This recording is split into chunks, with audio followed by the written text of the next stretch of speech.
საჰაერო ომების ისტორიაში პირველად F-35-მა საბრძოლო მოქმედებაში პილოტირებული თვითმფრინავი ჩამოაგდო. Ამ მომენტს თავდაცვის ანალიტიკოსები, შეიარაღების პროგრამების მენეჯერები და საჰაერო ძალების სტრატეგები წლების განმავლობაში ელოდნენ. და ის, როგორც ეს მოხდა, ყველაფერს გეუბნებათ იმის შესახებ თუ რატომ დახარჯა შეერთებულმა შტატებმა ამ თვითმფრინავის შექმნაზე $1 ტრილიონ მეტი. ამ თემებზე მათ შორის განადგურების კადრებსა და იმაზე ვისაუბრებთ, თუ რას გვიჩვენებს ეს ორივე თვითმფრინავის შესახებ. ჯერ დავაზუსტოთ, რა მოხდა 4 მარტის დილას. ეს არც ერთ შემთხვევაში არ ყოფილა დაძაბული ბრძოლა. მაგრამ მიუხედავად ამისა, ეს სასარგებლოა, როგორც საჰაერო ბრძოლის მომავლის დემონსტრაცია და იმის ჩვენება, რამდენ წამში შეიძლება ყველაფერი სწორად, ან ირანის შემთხვევაში არასწორად წავიდეს. ისრაელის თავდაცვის ძალებმა სოციალური მედიის მეშვეობით ჩამოგდება და ადასტურეს თარგმნილი განცხადება იყო. ისრაელის საჰაერო ძალების ადირ F-35 აიმ თეირანის ცაზე ირანის საბრძოლო თვითმფრინავი IAKAS-30 ჩამოაგდო. ისრაელის თავდაცვის ძალებმა განსაკუთრებით აღნიშნეს, რომ ეს იყო მსოფლიოში პირველი შემთხვევა, როდესაც F-35-მა პილოტირებული საბრძოლო თვითმფრინავი ჩამოაგდო. საჰაერო ძალების სარდალმა თომ აბარმა პირადად მიულოცა პილოტს შეტაკებიდან მალევე. ნევას გუნდის საჰაერო ბაზის მეთაურმა, რომელიც საჯაროდ მხოლოდ ბრიგადის გენერალ დედ არის ცნობილი, მოგვიანებით ოპერაციული დეტალებიც დაამატა. მან აღნიშნა, რომ მტრულ თვითმფრინავთან საბრძოლველად ისრაელმა რამდენიმე ტიპის თვითმფრინავი გაგზავნა, თუმცა გასფროლისთვის სპეციალურად F-35I შეირჩა. მიზეზი მარტივი იყო. რადგან თვითმფრინავის თანამედროვე სენსორებს სამიზნის სწრაფად და ზუსტად ამოღება შეეძლო, მისი შორმანძილზე მოქმედი რაკეტები ზუსტად შესაფერისი იარაღი იყო ამ მისიისთვის. ბრიგადის გენერალმა დიმ კაბინაში მომხდარი აღწერა. ჩვენ გამოვავლინეთ, დაუმიზნეთ და გაუშვით რაკეტა. რთული საჰაერო ბრძოლა ან ახლო მანევრული ბრძოლა არ ყოფილა. აქ სწრაფად მოახერხეს რეაგირება, რამაც ირანის ცაში ისტორია შექმნა. ეს აღწერა დაფიქრების ღირსია, რადგან ახლო მანევრული ბრძოლის არარსებობა სწორედ აჩვენებდა, როგორი შეიძლება იყოს ისრაელ-ირანის მოსალოდნელი ხანგრძლივი კონფლიქტი. 5 მარტს ისრაელის საჰაერო ძალებმა ამ შეტაკების კაბინის ვიდეო გამოაქვეყნეს, რაც გამორჩეული მასალაა. ვიდეო ჩაწერილია F-35 IGDE-ის ელექტროოპტიკური სამიზნე სისტემით, რომელიც ფარულ ინფრაწითელ და სამიზნე სენსორად არის ინტეგრირებული თვითმფრინავის ფიუზელაჟში. ეს განსხვავდება ძველი ოპტიკური სისტემებისგან, რომლებიც გარე კონტეინერში იყო დამონტაჟებული. ვიდეოში ჩანს, რომ IAKAS-30 მოხდა F-35-ის ოპტიკურ სამიზნეში. ვიდეოს მიხედვით, ირანელი პილოტი შეტევისას მანევრირებას ცდილობდა, თუმცა ანალიტიკოსები მის თავის არიდების მანევრს სასოწარკვეთილად აფასებენ. IAKAS-30 ძირითადად მსუბუქი სასწავლო და შეტევითი თვითმფრინავია, მიუხედავად იმისა, რომ შეუძლია რადარის ტარება და საბრძოლო ვერსიებიც არსებობს. შეზღუდულია მოკლე დისტანციაზე ბრძოლებში, თავის არიდების მცდელობები უშედეგო იყო. F-35-მა სამიზნე ამოიცნო და განადგურების რადიუსში IAKAS-30-ის პილოტის რეაგირებამდე იყო. აუდიოში F-35-ის პილოტი ამბობს: დასრულებულია, სამიზნე განადგურებულია, ვაგრძელებ შეტევას. ეს ბოლო ფრაზა მნიშვნელოვანია. F-35 ეგ საჰაერო პატრულირებაზე არ იყო. ისრაელის Times-ის ინფორმაციით ირანული თვითმფრინავი თეირანის მირაბადის აეროპორტიდან აფრინდა და ისრაელის თვითმფრინავებს საფრთხეს უქმნიდა, რომლებიც ქალაქში ირანის რეჟიმის სამიზნეებზე დარტყმებს ახორციელებდნენ. სხვა სიტყვებით რომ თქვათ, F-35-მა, რომელმაც IAKAS-30 ჩამოაგდო, შემდეგ გააგრძელა თავისი დარტყმის მისია. მან ერთდროულად შეასრულა საჰაერო ბრძოლაში მოწინააღმდეგის ჩამოგდება უკვე არსებული საბრძოლო მისიის ფარგლებში, გაანეიტრალა საფრთხე და გააგრძელა მოქმედება. ეს მიუთითებს ოპერაციულ ტემპზე, რომლის შენარჩუნებაც F-35-ისთვის არის განკუთვნილი. არსებობს დამატებითი ვიდეო მასალაც, რომელიც მიწის დონიდან არის გადაღებული და სოციალურ ქსელებში გავრცელდა. დაუდასტურებელი კადრები, როგორც ჩანს, აჩვენებს ირანული თვითმფრინავის ავარიულ დაშვებას თეირანის ჩრდილოეთით მთიან რეგიონში და 2 კატაპულტირებას, რაც შეესაბამება IAKAS-30-ის 2 ადგილიან კონფიგურაციას. ირანის სახელმწიფო მედია და IRC-სთან დაკავშირებული Telegram არხები თავდაპირველად ავრცელებდნენ ამ კადრებს და ამტკიცებდნენ, რომ ისინი აშეთეშოს F-15-ის ჩამოგდებას ასახავდა, თუმცა მალევე წაშალეს ეს პოსტები. როცა გაირკვა, რომ ჩამოგდებული თვითმფრინავი მათი საკუთარი იყო, უხერხულია. ჩამოსაგდებად გამოყენებული კონკრეტული რაკეტა ოფიციალურად არ დადასტურებულა. ზოგი ანალიტიკოსი მიიჩნევს, რომ გამოყენებული იარაღი იყო AI-9 მოკლემდე მანძილის ინფრაწითელი მართვადი რაკეტა, რადგან ორ თვითმფრინავს შორის მანძილი გასროლის მომენტში მცირე იყო. ეს შეტაკება გამონაკლისია, რადგან AIM-9 ხილვადობის არეალში მოქმედი იარაღია, ხოლო F-35 ძირითადად ხილვადობის არეალს მიღმა სამიზნეებისთვისაა განკუთვნილი. მაგრამ ეს ასევე აჩვენებს, რომ თუნდაც მოკლე დისტანციაზე შეტაკებისას F-35-ის სამიზნე სისტემები საკმარისად სწრაფი და ზუსტია იმისათვის, რომ უმოკლეს დროში დააფიქსიროს სამიზნე, გაისროლოს და დაადასტუროს შედეგი. მოდით განვიხილოთ, რატომ არის ეს მნიშვნელოვანი სათაურს მიღმა. F-35-ის პროგრამა საზოგადოებაში ყოველთვის რთულად ფასდებოდა. თავდაპირველად ეს ერთობლივი დამთქმელი გამანადგურებლის პროექტი იყო, რომლის მიზანიც იყო საჰაერო საზღვაო ძალებისა და საზღვაო ქვეითების მოძველებული პლატფორმების ერთი უნივერსალური თვითმფრინავით ჩანაცვლება. ეს კონცეფცია განხორციელება რთული და ძვირადღირებული იყო. პროგრამის საერთო ღირებულება მხოლოდ შეძენის ნაწილში დაახლოებით $400 მილიარდ შეადგენს, ხოლო ექსპლუატაციის მთლიანი ხარჯები ტრილიონებშია შეფასებული. ამ თვითმფრინავს წლების განმავლობაში აკრიტიკებდნენ, როგორც ზედმეტად ძვირადღირებულს, დაგვიანებულს და ნაკლებად ეფექტურს, იმ სახის ახლო მანევრულ ბრძოლაში, რომელსაც ავიაციის მოყვარულები ხშირად რომანტიზებენ. ზოგი კრიტიკა მართლაც სამართლიანია. F-35 დაბალ სიმაღლეზე მანევრულ ბრძოლაში, F-16-ზე უკეთესი არ არის, რადგან ამისთვის არ შექმნილა. ასეთი შეფასება არ შეესაბამება თვითმფრინავის რეალურ დანიშნულებას. ACAS 30-ის ინციდენტი თეირანის თავზე ნათლად აჩვენებს, რატომ სვამდა კრიტიკა არასწორ კითხვას. F-35 არ აშენებულა საჰაერო ბრძოლებისთვის. ის შექმნილია იმისთვის, რომ მოძებნოს, ამოიცნოს და გაანადგუროს საფრთხეები მანამდე, სანამ ისინი შეტევაზე გადავლენ. ის შექმნილია სადავო საჰაერო სივრცეში ფარულად მოქმედებისთვის, როცა მოწინააღმდეგის რადარები ვერ ამჩნევენ, ხოლო მისი სენსორები სრულ სურათს ქმნის. ის შექმნილია, რომ პირველი გაისროლოს ისეთი შორი მანძილიდან, რომ მტრის პილოტმა მანამდე ვერ გაიგოს რა მოხდა, სანამ ძალიან გვიანი გახდება. ეს ფილოსოფია უკვე დამტკიცდა რეალურ ბრძოლაში, რეალური დედაქალაქის თავზე, რეალური მოწინააღმდეგის თვითმფრინავის წინააღმდეგ. ისრაელი პილოტი, რომელიც ჩართული იყო ამ შეტაკებაში, ბაზის მეთაურის თქმით ასევე აღწერეს, როგორც შედარებით უმცროსი წოდების მქონე. აღსანიშნავია, რადგან მოწინააღმდეგის ჩამოგდება ვეტერანი ასის განსაკუთრებულ ტაქტიკას არ საჭიროებდა. თვითმფრინავმა და სისტემებმა თავისი საქმე გააკეთეს, ხოლო სწორად მომზადებულმა უმცროსმა პილოტმა ეს წარმატებით შეასრულა. მოდით კონკრეტულად განვიხილოთ F-35E, რადგან მისი მახასიათებლებია მთავარი. F-35 ეთადირი აგებულია იმავე ძირითადი კონსტრუქციით, როგორც აშშ-ს საჰაერო ძალების F-35A ერთი მნიშვნელოვანი განსხვავებით.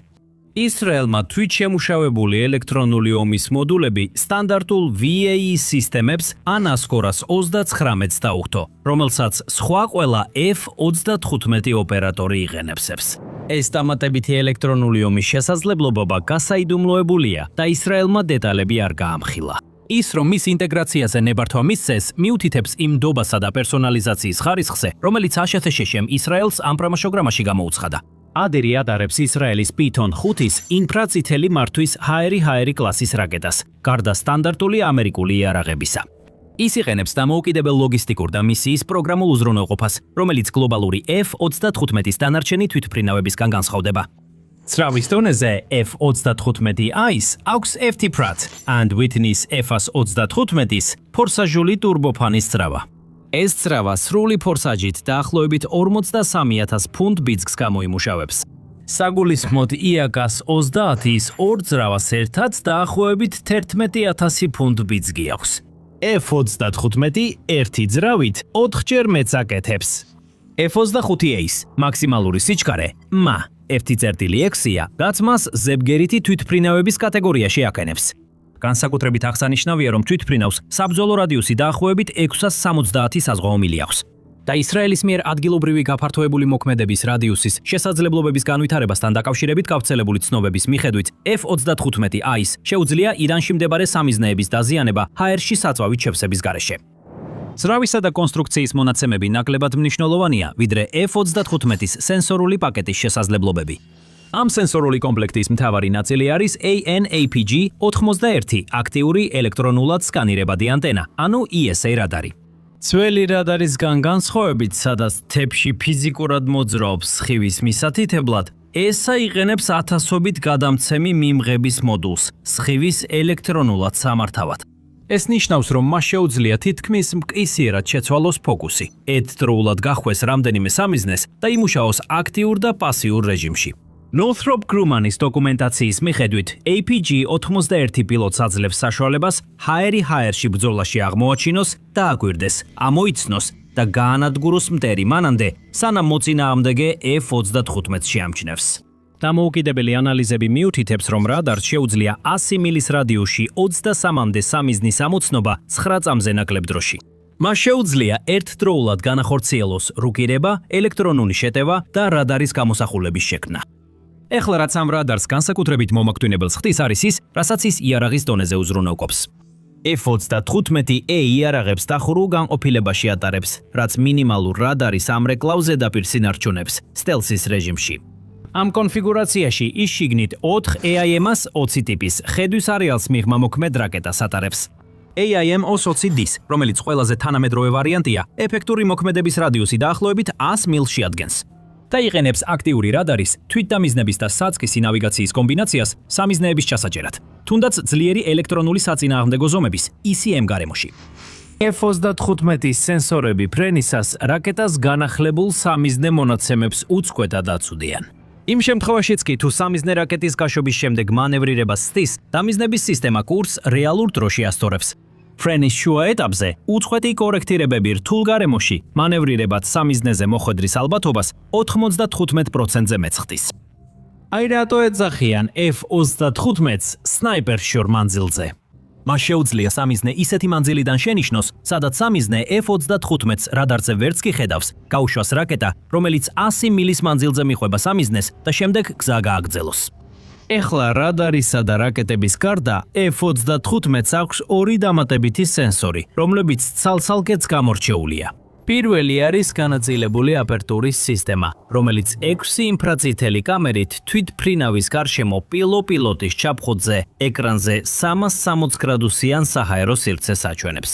ეს ნიშნავს, რომ F-35-ის პილოტს შეუძლია იატაკში ან ზურგს უკან გაიხედოს და რეალურ დროში ნახოს, მისდევენ თუ არა სხვა თვითფრინავები. ელექტროოპტიკური სამიზნე სისტემა სენსორად გამოიყენება Yaka-30-ის კადრების დასაფიქსირებლად.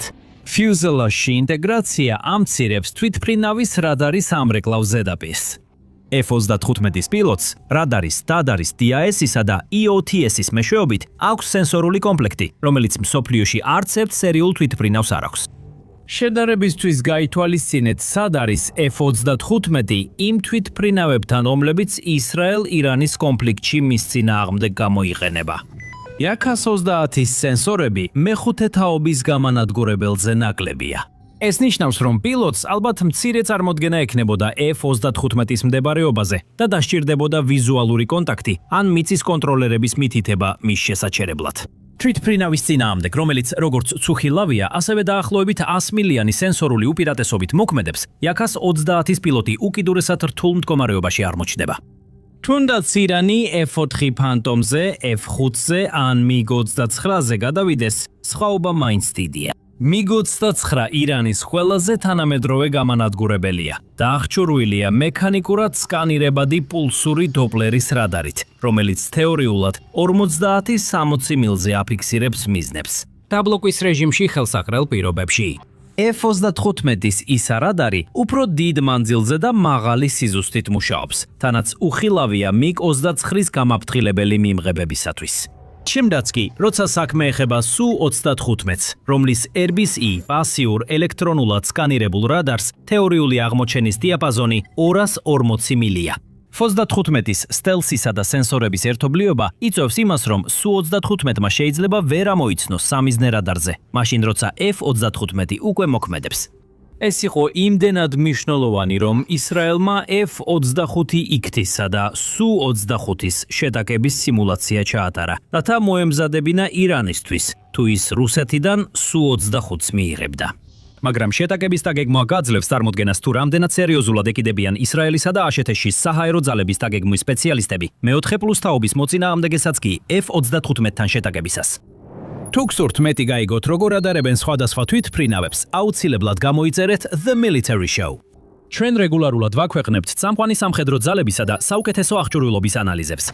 ეს ირანის პოზიციას ეხება კონფლიქტში, რადგან 4 მარტს თეირანში თვითმფრინავების უთანასწორობა მხოლოდ ერთი თვითმფრინავის ამბავი არ იყო. იაკას 30 არის, როგორც Warzone წერს, ყველაზე თანამედროვე საბრძოლო თვითმფრინავი, რომელიც ამჟამად ირანის ოპერაციულ არსენალშია. ეს ყველაზე მნიშვნელოვანი განცხადებაა ვიდეოში. ეს ქვეყანა, სადაც 80 მილიონი ადამიანი ცხოვრობს, 10 წლეულებია რეგიონულ სამხედრო სტრატეგიას აღალიბებს. ხავს პროქსი ძალები იემენიდან ლიბანამდე და წლები დახარჯა რუსეთიდან თანამედროვე ავიაციის შესაძენად. საუკეთესო რაც შეძლო, იყო სასწავლო თვითმფრინავი, დანარჩენი ირანში უფრო ძველია. მისი F-14 ტონქეთები შეერთებული შტატებიდან 1979 წლის რევოლუციამდე შეიძინა და ეს თვითმფრინავები აშშ-ის საზღვაო ძალებმა 2 წელზე მეტი ხნის წინ ჩამოწერეს. მისი F-4 ფანტომები 1960-იან წლებში გამოუშვეს, ხოლო MiG-29-ები მცირე რაოდენობით შეიძინა და უკვე ძველდება. იაკას 30-ების შეძენა და Su-35-ებზე მოლაპარაკებები ირანს ამ უფსკრული შევსებას ურდა. და რუსეთი ირანის უახლოესი სტრატეგიული პარტნიორი, რომელსაც შეუძლია თანამედროვე თვითმფრინავების მიწოდება, ვერან ისურვა იმ ვადებში მიწოდება, რაც მნიშვნელოვანი იქნებოდა. რუსეთი ირანს აწვდის სამხედრო ტექნიკას, უპილოტო აპარატებში გაცვლის შეთანხმებით, რომელიც უკრაინის ომის შემდეგ ჩამოყალიბდა.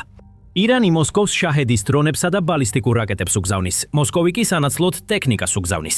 იაკას 30-ებიც ამ გაცვლაში შედიოდა. Mi-28 ტიპის საბრძოლო ვერტმფრენები ირანში 2026 წლის იანვარში ჩამოვიდა. გამოუქვეყნებელი რუსული დოკუმენტები 2025 წლის ბოლოს მიუთითებდა 48 ერთეული Su-35 ფლანკერ I გამანადგურებელზე, ღირებულებით 6.5 მილიარდი დოლარი. მიწოდებები სავარაუდოდ 2026-2028 წლებშია დაგეგმილი.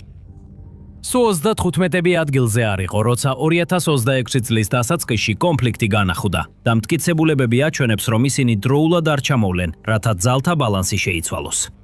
ეს იმიტომ, რომ რუსული გამანადგურებლის ექსპორტი პრაქტიკულად ჩამოიშალა. 2017 წლის სანქციების კანონმდებლობამ ტრადიციულ კლიენტებთან ურთიერთობები დაანგრია, რის გამოც ეგვიპტემ და ინდონეზიამ Su-35-ის შეკვეთები გააუქმეს. 2018 წელს ჩინეთმა ბოლო რუსული გამანადგურებელი იყიდა და შემდეგ საკუთარი J-20 და J-35 პროგრამებზე გადავიდა. 2024 წელს რუსეთმა შიდა გამანადგურებლების წარმოება დაახლოებით 24 თვითმფრინავი შეადგინა. ეს ძლივს ანაზღაურებდა უკრაინაში დანაკარგებს. ექსპორტზე რესურსზე ლაპარაკიც არ შეიძლებოდა. ზოგიერთი ირანისთვის განკუთვნილი Su-35 გავრცელებული ინფორმაციით ალჟირში გადაამისამართეს.